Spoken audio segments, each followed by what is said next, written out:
It wasn't a threat whispered in the shadows. It was a public statement delivered with unsettling calm by the top American diplomat in Ottawa. The message to Canada was direct. If we failed to purchase a specific American fighter jet, then U.S. jets would have to increase their presence inside Canadian airspace. With those words, a behind-the-scenes procurement debate became a public crisis over national sovereignty. The foundational architecture of our most important alliance seemed to shudder, and it forces the central question of this entire story. How does a routine equipment deal escalate into a direct challenge against a nation's right to choose? To answer that question, to understand how the foundational architecture of an alliance can be used as leverage, we have to rewind. We need to leave that moment of public crisis and go back just a few months to the seemingly calm, predictable world of Allied defense planning. For years, a simple, unavoidable reality had been sitting on the desks of planners in Ottawa. Canada's fleet of fighter jets, the venerable CF-18 Hornets, was aging out. These were workhorses, the guardians of our Arctic skies for decades. But their airframes were tired. Replacement wasn't a choice. It was an operational necessity. And in this world, there was a default path, a well-trodden road. It was built on a single core principle that has defined the U.S.-Canada relationship since 1957, seamless integration. That principle has a name, NORAD, the North American Aerospace Defense Command. This isn't just an abstract treaty. Picture a command center where Canadian and American officers work side by side, shoulder to shoulder. Radar data from two massive countries is fused into one single unified picture. An American general might be in command one day, a Canadian the next. That is seamless integration. It's a 50-year-old operational reality baked into the hardware, the software, and the human trust of the entire system. So, the solution to the aging jet seemed less like a decision and more like a foregone conclusion. The plan was to procure 88 new American F-35 jets, a deal worth around $14 billion. It was presented as the logical, almost automatic next step to plug directly back into that integrated NORAD framework. This was supposed to be a routine upgrade, a simple technical refresh within a stable architectural blueprint. But behind the scenes, a quiet act of defiance was about to challenge the blueprint itself. A move that would send a tremor all the way to Washington. That tremor began not with a public proclamation, but with a document. A single, unexpected proposal that landed on a desk in Ottawa and quietly rewrote the rules of the game. In the highly choreographed world of military procurement, there's a clear hierarchy. You have the invited, the vetted, and the preordained. An unsolicited proposal belongs to none of these categories. It's a procedural insurgent. It isn't a polite sales pitch. It's a strategic gambit designed to force a conversation that the established powers never intended to have. And the proposal from Swedish aerospace giant Saab was nothing short of audacious. They didn't just offer an alternative, they offered a different vision of partnership. Their package wasn't just 72 of their JAS-39 Gripen E fighters and 6 globalized surveillance aircraft. The core of their offer was a major industrial promise. The final assembly would happen in Canada in direct partnership with Bombardier. It was an appeal not just to Canada's Air Force, but to its economy and its pride as a manufacturing nation. Faced with this, in late 2025, Prime Minister Mark Carney's government made its move. It was a subtle but decisive act. They ordered a formal review of the massive F-35 purchase, effectively putting the entire deal for the remaining 72 jets on hold. What had been a coronation was now a genuine competition. This single administrative decision was the first clear, tangible signal that Ottawa was actively exploring a future with greater strategic autonomy. And back in Washington, the quiet hum of the alliance's machinery was suddenly interrupted by the distinct sound of an alarm bell. But this wasn't just a competition between two fighter jets, between a Swedish challenger and an American champion. It was a clash between two fundamentally different philosophies. a collision of ideas about power, about control, and about the very meaning of sovereignty in an interconnected world. On one side of this divide is the philosophy of the ecosystem. The F-35 isn't merely a jet, it's a subscription to a vast American-controlled network. The clearest analogy is being locked into Apple's digital world. The user experience is seamless, powerful, and beautifully integrated. But Apple controls the hardware, the operating system, and the App Store. They decide when you get updates and what software you can run. The F-35 operates on this exact principle. Its operational backbone is a US-controlled system called the Autonomic Logistics Information System, or ALIS. It's a centralized cloud-based network through which all software updates, maintenance schedules, and mission data must flow. The power this grants is undeniable. The dependency it creates, however, is absolute. On the other side is the philosophy of resilient autonomy, embodied by the Gripen. This is like building your own high-end PC with open source software. You have total control. You choose the components, you can modify the source code, you decide what programs to install. The responsibility for making it all work is yours, but so is the sovereignty.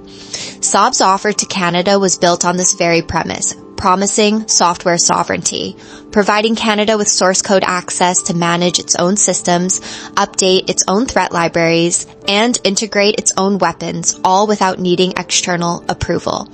This philosophy is even tangible in the Gripen's design, which includes the ability to operate from improvised bases like highways, assuming that in a real conflict, primary logistics might be disrupted. It's a design that anticipates friction, not frictionless integration, and this crystallizes the true stakes of the debate facing Ottawa. The choice was never simply between two pieces of hardware. It was about Canada's place within the very architecture of Western defense.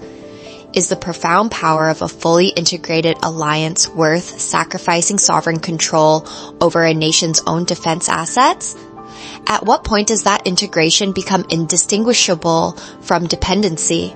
This is not an academic question. When you challenge the fundamental operating system of an alliance, the system's architect doesn't respond with a diplomatic memo.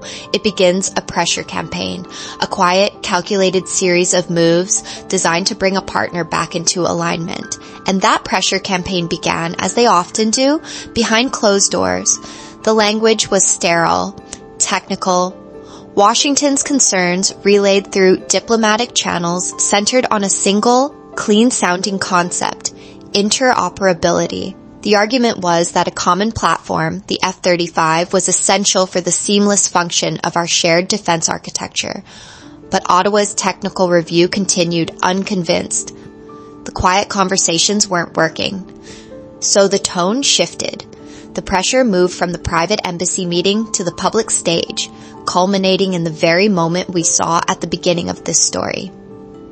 January 26th, 2026, picture the scene. Luke Air Force Base, Arizona. The air is thick with the smell of jet fuel and the desert sun beats down on the tarmac. In the background, the very object of this entire debate, the F-35, sits with quiet, angular menace.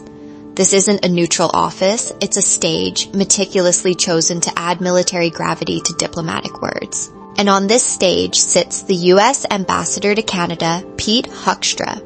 He speaks calmly to a CBC News camera, no hint of anger, which makes the message all the more chilling. He states plainly that if Canada chooses the Gripen, NORAD would have to be altered. He wasn't just talking about a different jet. He was talking about dismantling the very foundation of continental defense as we know it. And then, the final turn of the screw, Hoekstra specified what that alteration would mean. The U.S. would be forced to fill the capability gap themselves. He explicitly warned, and I quote, that they would likely increase flights into Canadian airspace. Think about that. The threat was no longer abstract. It was a vision of American jets, under American command, patrolling Canadian skies to do a job Canada was deemed incapable of doing. The entire debate was stripped bare. It was no longer about technical merits. It was a raw, public test of Canada's sovereignty. The ambassador's threat clarified the stakes, seemingly making the choice for the sovereignty straightforward. Defy the pressure, choose the independent path. But this is where the logic of power takes a counterintuitive, almost cruel turn. What if, in the cold arithmetic of statecraft, the very act intended to secure sovereignty is the one that ends up diminishing it? The path to greater sovereignty seemed obvious. Choose the independent aircraft. Defy the pressure. But what if that clear path was in fact an intellectual trap? What if the obvious choice was an illusion? Herein lies the sovereignty paradox. The brutal logic is that choosing the sovereign option, the Gripen, could ironically result in less practical sovereignty for Canada, not more. It works like this. By selecting an aircraft that isn't deeply integrated with U.S. systems, Canada creates what defense planners call an interoperability gap in continental defense. As Ambassador Hoekstra himself warned, the United States will not simply accept that vulnerability on its northern border. They would be forced to fill it. And how would they fill it? By moving more U.S. military assets under U.S. command to operate directly within and across Canadian airspace. This isn't a theoretical risk, it's a direct consequence. The pursuit of nominal autonomy prompts a response that constrains Canada's day-to-day practical control over its own territory. It amounts to a tangible decrease in sovereignty. Furthermore, the idea of a clean escape is itself flawed. Even the independent Gripen is dependent on critical American components. Its heart, the General Electric F414 engine, is American-made and, crucially, remains subject to U.S. International Traffic in Arms Regulations, or ITAR. This gives Washington a powerful permanent lever of influence. As retired RCAF Colonel Billy Flynn noted, headline independence doesn't always translate to operational leverage. This paradox, that a direct grasp for autonomy could result in less control, is the central dilemma for any middle power today. It forces a fundamental question. In a world this interconnected, what does true sovereignty even look like? I'm genuinely interested in your perspective on this in the comments. This high-stakes gamble, this trade-off between integration and autonomy, has been played before. To truly understand the choice facing Canada, you have to go back to 1966. That was the year another core ally looked Washington directly in the eye and said non.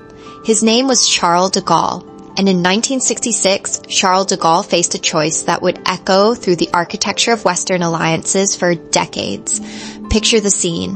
The Élysée Palace in Paris. The air is thick with the weight of history. De Gaulle, the embodiment of French resilience, isn't just a president drafting a letter.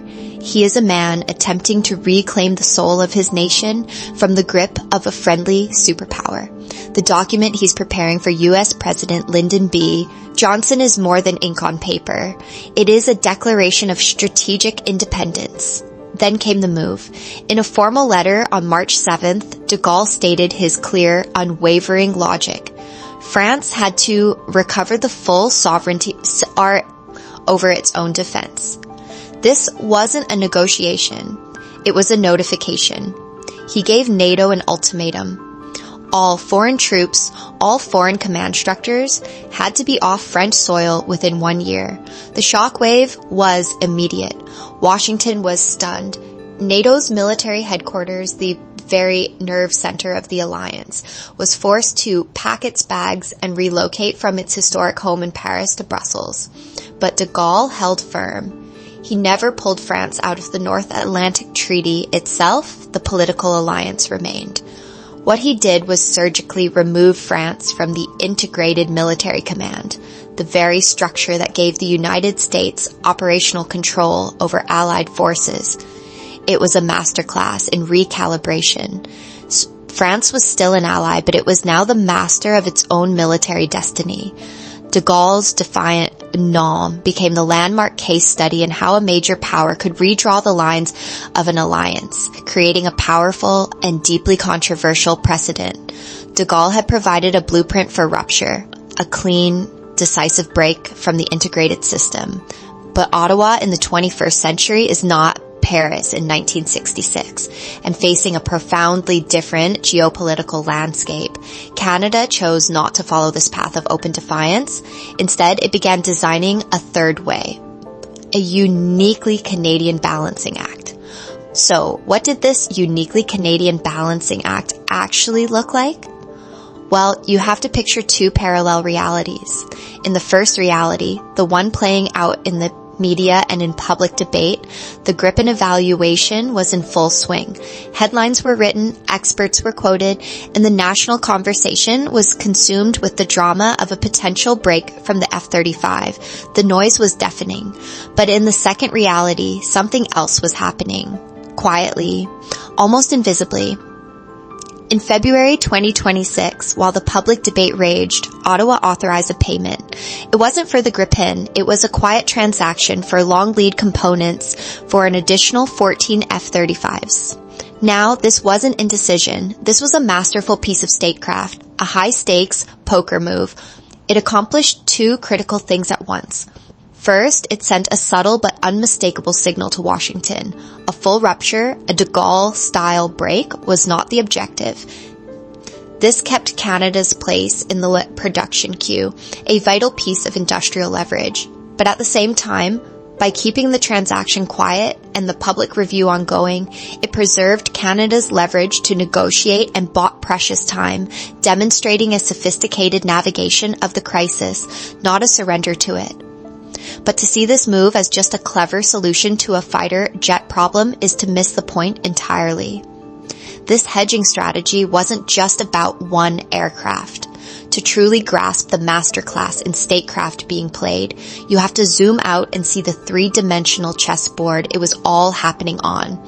A board defined by continental trade, by thousands of domestic jobs, and by the rapidly melting ice of Arctic security. That first dimension of the chessboard was trade. You have to picture the context. This entire drama unfolds against the backdrop of the deeply fraught, nail-biting renegotiation of NAFTA. In Washington, the Trump administration was treating international agreements not as settled frameworks, but as transactional levers to be pulled, with the threat of tariffs hanging over every conversation like a guillotine. So for decision makers in Ottawa, every move, including a multi-billion-dollar defense contract, had to be weighed against its potential impact in that boardroom. Would buying American smooth the path for CUSMA? Or would considering a European alternative be seen as an act of defiance, inviting economic punishment? The pressure was immense. Then, you pivot from that geopolitical pressure cooker to the second dimension, the domestic economy. This wasn't an abstract debate. Saab's proposal wasn't just a jet. It was a concrete, politically potent promise. Their January 2026 pitch explicitly tied the Gripen purchase to the creation of 12,600 high-tech jobs right here in Canada. For any government facing down the threat of American tariffs on one hand and being offered a lifeline of thousands of skilled jobs on the other creates an almost impossible tension. It transforms the choice from a simple military procurement into a profound question of national industrial strategy. And finally, you have to leave the world of boardrooms and spreadsheets and go to the third dimension, the stark physical reality of the Canadian Arctic. This is the piece so often missed in the grand strategic analysis.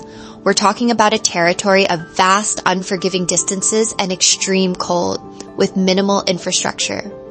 The critical question here isn't about alliance interoperability, it's about operational reality. Which aircraft has the legs, the range, and fuel efficiency to patrol that emptiness? Which one can be reliably maintained and operated from a remote, frozen runway? This isn't politics, it's physics, and it introduces a crucial variable that has nothing to do with Washington or Brussels. So, you see, the final choice was never just about a jet. It was an impossible balancing act on a three-dimensional board. A move to secure jobs on the economic board could destabilize the delicate trade board. A choice optimized for the Arctic board might ignore the pressing political realities of the alliance board. Every potential decision was a complex trade-off between security, sovereignty, economic prosperity, and diplomatic stability.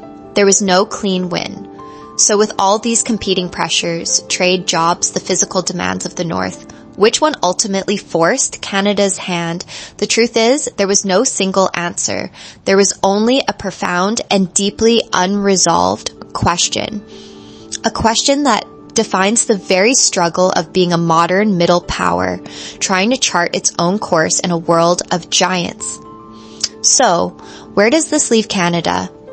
The truth is, this story was never about a final decision on an aircraft. It's about the long-term strategic paths this entire process opens and which it closes. By signaling a willingness to diversify away from total U.S. dependence, Ottawa has cracked open a door to a different future, one that could lead to deeper industrial partnership with Europe's emerging next-generation fighter programs, like the Global Combat Air Program, or GSAP. This is the path to genuine industrial sovereignty, a horizon perhaps 5 to 10 years away, where Canada might co-develop and possess the source code of its own defense. But this strategic road is paved with its own risks.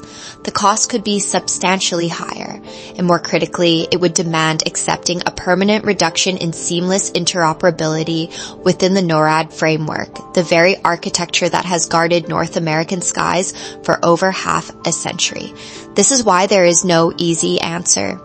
We are left not with a simple conclusion, but with the profound, unresolved question that defines the struggle of every modern middle power navigating a world of giants. When alliances are this deeply integrated, when technology is this intertwined, who actually controls the skies? This is the ongoing debate at the heart of modern alliances.